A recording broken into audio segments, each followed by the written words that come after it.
I know sometimes things may not always make sense to you right now. Practice managers. Ever heard of this concept before? Left brain and right brain thinking.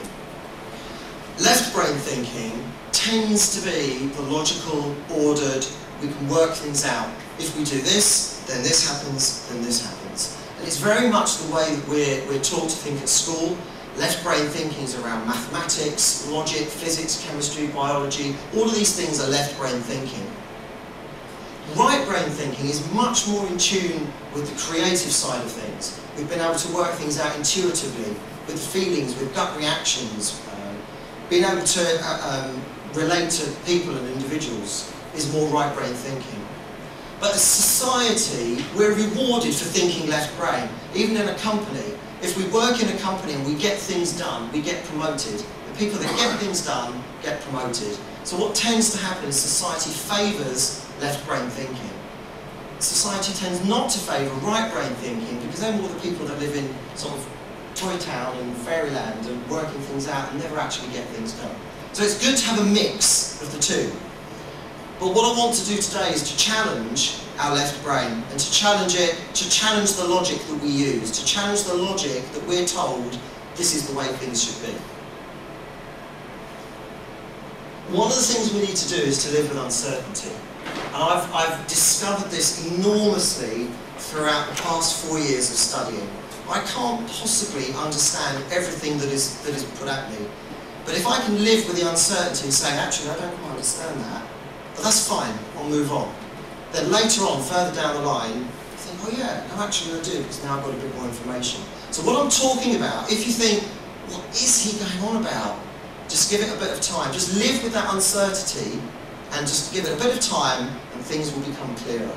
So living with uncertainty is something that we don't do very well, generally in society and at work. But it's absolutely key if we're going to be creative and innovative to live with uncertainty.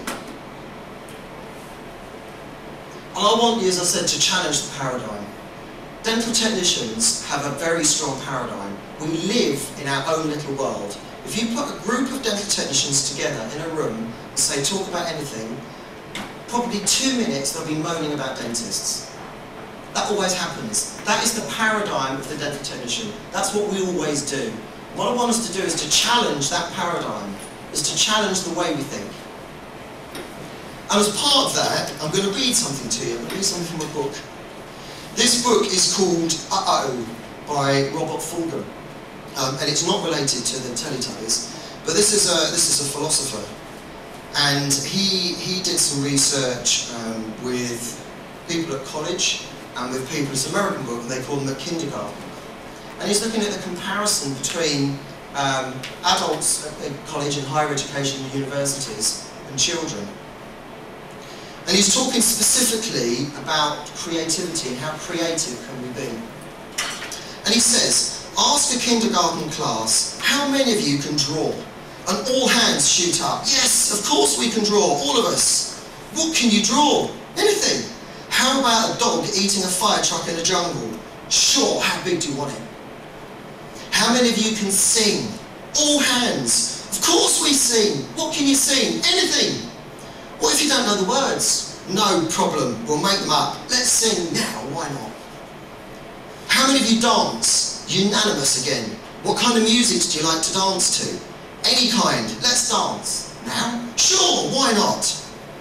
Do you like to act in plays? Yeah. Do you play musical instruments? Yeah. Do you write poetry? Yeah.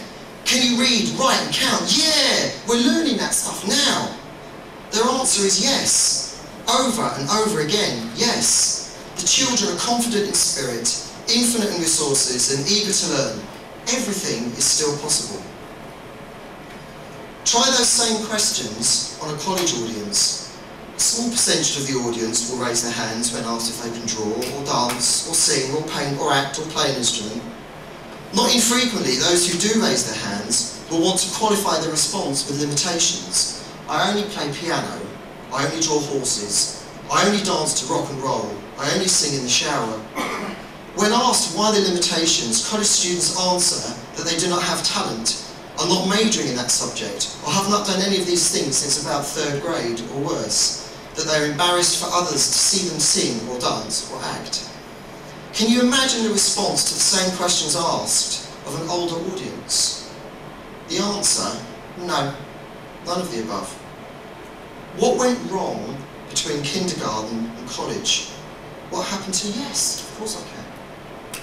And it's quite a powerful little quote from the book. And I think if I asked that question to you, would you say, well, no, I can only do this? Well, yeah, of course I can. We've all been kids, we've all been children, we've all been there at that stage where we could do anything. And what happened? What happened was that we took on this paradigm. We took on the paradigm of, well, perhaps I can't do that, perhaps I can't do that. Well, I want to challenge you to say, perhaps you can. Yeah, I know sometimes things may not always make sense to you right now, but hey,